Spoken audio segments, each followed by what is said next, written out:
Seaman, Chapter 4. A Deserter and Death. July 11th through late August 1804. Stooping over the campfire, York scooped out a spoonful of steaming hot stew and blew on it. Seaman sat up, his eyes begging. The delicious aroma made him drool. 2 long strings of saliva hung from his mouth, one on each side. "All right, big fellow," York said, chuckling. "Here's a taste of what I'm cooking." York flicked a piece of meat onto the ground for Seaman. Seaman scrambled to his feet and snatched the piece of meat. Instantly he spat it out. "Now you know better than to grab a piece of meat that came right out of a boiling pot," York scolded. "Weren't you watching me blow on this here spoon?" Seaman rolled the meat around the ground with his nose, licking it tenderly. York sipped the liquid off on his spoon. "I think our supper's ready to eat. What do you think, fella?" At last the meat was cool enough for Seaman to grab. He swallowed it in a single gulp and looked hopefully at York. York frowned. "Now look at that. You swallowed your meat so fast you couldn't even taste it." York flicked another piece on the ground.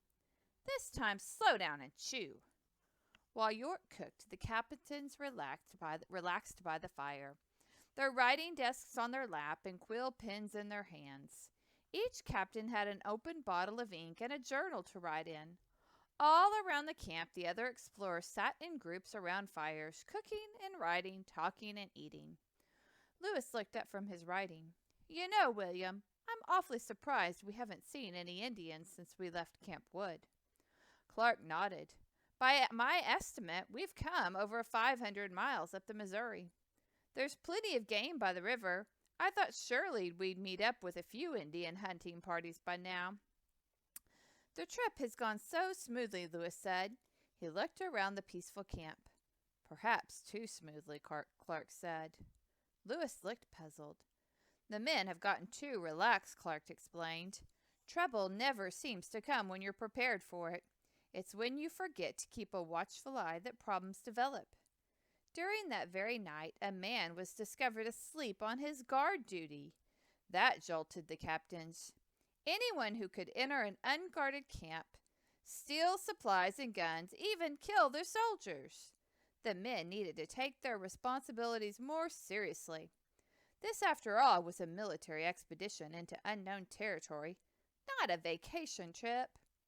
Under military rules, sleeping on guard duty is such a serious offense that it can be punished by death. The sleeping guard was put on trial and sentenced to 4 whippings, 25 lashes at night, a severe punishment intended to keep future guards from making the same mistake. Seaman's instinct was to protect each of the men, but Lewis called him to his side on the evening of the first whipping. "Sit, Seaman," he said. "Stay." His voice was clear and firm. Seaman sat, but he sprang to his feet when the whipping began. Lewis told Seaman to sit again, and he kept his hand on the dog's head to remind him. Whining softly, Seaman watched one of the men whip the guard's bare back. He could smell the guard's sweat and the blood on his back. Although the guard gasped with pain, the whipping continued. 25 lashes. When the whipping was finished, Lewis strode away from the group and Seaman trotted beside him. Although every man in the Corps of Discovery thought of Seaman as our dog, he was Captain Meriwether Lewis's dog first. On July 14th, Seaman went hunting with Captain Clark and some of the men. The hunters came upon some elk near the river. The men fired, but their gunshots missed. The elk leaped into the river and started to swim away. Seaman charged into the river and swam furiously, clamping onto a young elk. Seaman managed to break its neck and haul it back to shore. Clark and the men cheered as Seaman swam toward them with the game. The expedition reached the Platte River by late July. On the 30th of July, the captains took a walk on the prairie. The fertile land that stretched before their eyes seemed endless, the sky enormous. A mild breeze rustled the tall grass. Seaman romped beside the captains. He sniffed the ground and followed the scent trail left by a rabbit. When he discovered the dried remains of a mouse, he nudged its stiff hide. Then he rolled over and over, rubbing the scent onto his fur. Lewis whistled, and Seaman scrambled to his feet and ran to the captain's. The long grasses tickled his whiskers as Seaman pushed through them. Like a puppy, he leaped into the air to snap at a grasshopper. The captains laughed and ruffled the fur behind his ears. They walked until they came upon a pond. Swans were gliding across the clear water. Seaman stood poised and waiting for the command to dive into the water in pursuit of the swans. Instead, the captain stood as still and silent as the tree trunks. The men's eyes drank in the beauty that surrounded them. They couldn't think of the words to capture how they felt. That evening, as they returned to camp, they were greeted by the smell of fresh catfish frying over the open fires. Lewis turned to Clark and clapped a weathered hand on his co-captain's shoulder. "There you are, man. That expresses it." Clark was puzzled. "Whatever are you talking about, Merriweather?" Lewis grinned. "The words we lacked on the prairie. When I smelled this fish frying, it came to me. This land is a feast for the eyes, the mind, and the belly." Clark laughed. "Merriweather, you astonish me. You're as tough as a buckskin on the surface, but underneath you have the soul of a poet." The amazing richness of the land continued to unfold before them. In the month of August, the expedition finally met up with a party of Indians. The Indians visited the explorers' camp on August 2nd. Using gestures, they introduced themselves. They were from a tribe known as the Otto. With hand signs as well as short English words, the captains managed to invite the Otto visitors back for a meeting the next morning. The men of the expedition dressed in their military uniforms for the meeting. Captains Lewis and Clark even put on their cocked hats. Before the Indians arrived, the men prepared the camp for company. They drove poles into the ground and draped the keelboat's sails over the poles to provide shade for the meeting. The Indians arrived about 10 in the morning. Lewis gestured for them to sit beneath the sail. Seaman was edgy with so many strangers in the camp. He sat apart from the Indians, but he stayed nearby so he could watch both the explorers and the guests. Once the Indians were seated, the explorers lined up and marched military style. Left, right, company, halt! During the drill, the Indians sat erect, watching the display. They did not speak, or smile, or gesture. At the end of the parade, Clark ordered the men to fire a volley. On command, the men fired their muskets. The loud noise startled the Otto braves. Seaman sprang to his feet and stood, his body tense. After the captains gave the at ease command, they joined the Indians under the sail. Lewis took charge of the meeting, so Seaman padded over to Clark and settled down beside him. While Lewis made a speech, Clark took notes. Some of the explorers had learned to speak a few Indian words when they had been trappers. They knew how to make the hand signs that the Plains tribes used for trading with other tribes. They did their best to interpret Lewis's English so the Indians could understand. Lewis explained that the land west of the Mississippi River belonged to the United States now.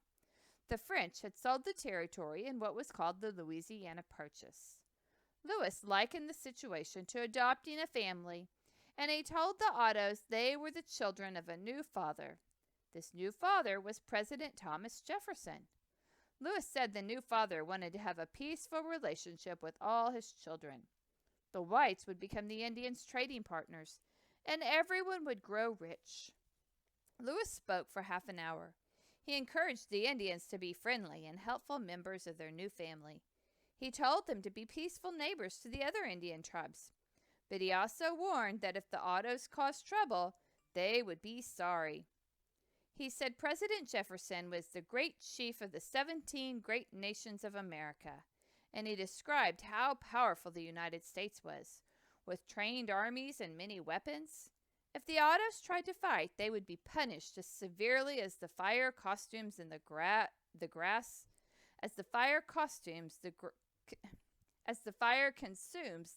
of the plains. The Indians listened politely. Then their chief stood and made a short speech. He told the captains he was glad they had come in peace. He agreed to follow Lewis's suggestions and he said he was looking forward to gifts from his new white father. The captains gave a few small presents to the auto visitors: medals, cloth, a little bit of ammunition, and whiskey. When the Indians stood to leave, Seaman jumped to his feet. He stood close to Lewis's legs as the captains waved goodbye. The men packed up to continue traveling, and the captains discussed their first meeting with Indians. As he talked, Lewis knelt beside Seaman and stroked his fur. "I think it went well," Lewis said. "What do you think, William?" "I'm not sure how much of your speech the Ottos understood," Clark said, "but they seemed friendly enough. I think they were pleased with our gifts."